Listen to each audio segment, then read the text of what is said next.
ఋతు గ్రంథం 3వ అధ్యాయము 10వ వచనం. అతడు, నా కుమారి, యెహోవా చేత నీవు దీవెన నొందిన దానవు.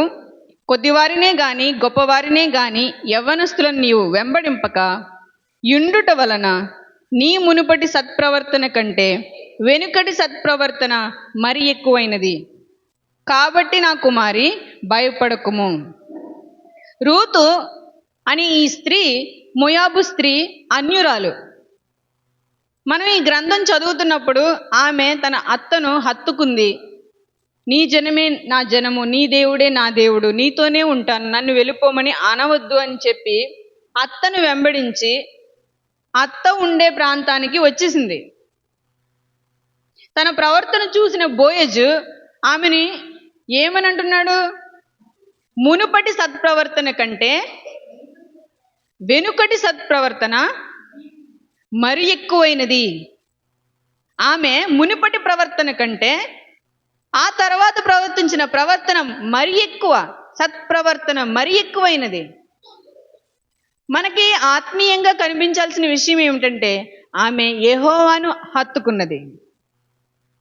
యెహోవాని హత్తుకుని అత్తగారి ప్రాంతానికి రావడం మాత్రమే కాదు, ఆమె దేవుని నియమాలను పాటించడానికి ఇష్టపడింది. మరలా ఆమె వివాహ కార్యక్రమం ఏ నియమం ప్రకారంగా జరిగింది? యెహోవా దేవుని నియమం ప్రకారం జరిగింది. ఆమె యెహోవాని హత్తుకున్నది. అది మునుపటి ప్రవర్తన. ఇప్పుడు యెహోవా నియమం ప్రకారం బ్రతకడానికి ఇష్టపడుతుంది. ఇది వెనుకటి ప్రవర్తన. ఆమె ముందటి ప్రవర్తన వెనుకటి ప్రవర్తనకి ఇంకా ఎక్కువైపోయింది. దేవుణ్ణి హత్తుకోవడం మాత్రమే కాదు, దేవుని నియమం ప్రకారం బ్రతకడానికి ఆమె ఇష్టపడుతుంది. ఆమె అత్త ఏ ప్రకారంగా చెబుతుందో ఆ ప్రకారమే చేస్తుంది. ఆమె మాట వింటుంది. అది ఎవని మాట? దేవుని మాట. సత్ప్రవర్తన.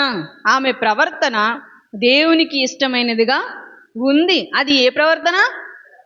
సత్ప్రవర్తన. దైవ గ్రంథంలో మీరు చదవండి. దుష్ట ప్రవర్తన, మూర్ఖ ప్రవర్తన, వ్యర్థ ప్రవర్తన, అవివేక ప్రవర్తన, ఇలా అనేక ప్రవర్తనల గురించి దేవుడు మాట్లాడారు. కొత్త నిబంధనలో పవిత్రమైన ప్రవర్తన, యథార్థమైన ప్రవర్తన, తర్వాత సత్ప్రవర్తన, పరిశుద్ధమైన ప్రవర్తన. మనం ఎట్టి ప్రవర్తన కలిగి ఉండాలి? సత్ప్రవర్తన, పరిశుద్ధమైన ప్రవర్తన, యథార్థమైన ప్రవర్తన, పరిశుద్ధమైన ప్రవర్తన, యుక్తమైన ప్రవర్తన కలవారమై ఉండాలి. దేవుణ్ణి హత్తుకుని దేవుని నియమములను పాటించాలి.